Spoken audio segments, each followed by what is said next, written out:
Ξημέρωσε ξανά κι η μέρα που περνά ανάποδη σου βγαίνει και πονά. Πάντα χαμογέλαγες και τώρα καταργέσαι. Σμίξε τα χυλάκια, μη βαριέσαι. και σφύριξε χαρούμενα μπορείς. Δες τη φωτεινή πλευρά της ζωής. Μια φάρσα είναι η ζωή πολύ καλά στημένη κι ο θάνατος γελάει και περιμένει. Ό,τι βαραίνει πέτατο και στη σκηνή υποκλείσου, χαμογέλασε στο θεατή σου. Σφύριξε χαρούμενα μπορείς. Δες τη φωτεινή πλευρά της ζωής.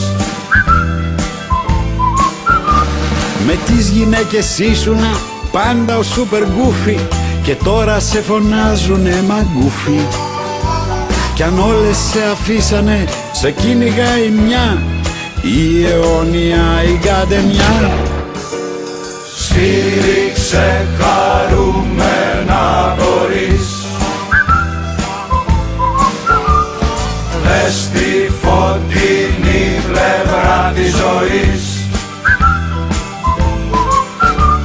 Κι αν σε κλείσει η τράπεζα μες στη φυλακή, κάθε μέρα θα είναι Κυριακή. Μη σε νοιάζει, όλα θα είναι πληρωμένα. Αχ, να με μαζεύανε και μένα. Σφύριξε χαρούμενα μπορείς.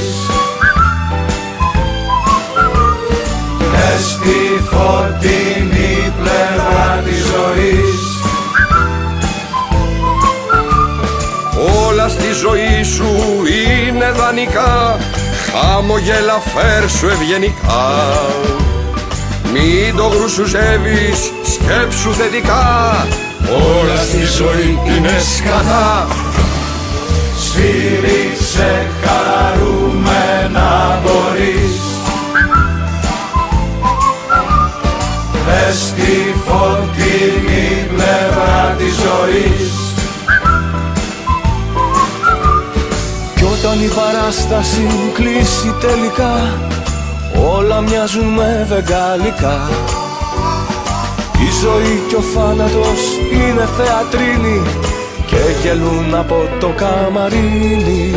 Όχι καναρίνι, καμαρίνι.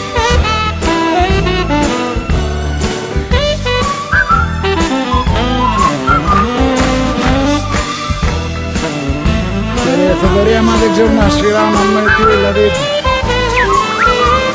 Σφύριξε χαρούμενα μπορείς. Δες τη φωτεινή πλευρά της ζωής. Ποια είναι η φωτεινή, ρε παιδιά? Παιδιά, μην τρελαίνεστε. Απ' το τίποτα ερχόμαστε, στο τίποτα πηγαίνουμε. Μία ή άλλη είναι. Σιγά ο φιλόσοφος να μου. Αλλάζει το πράγμα. Τώρα μάλιστα. Βλέπω τη φωτεινή πλευρά της ζωής.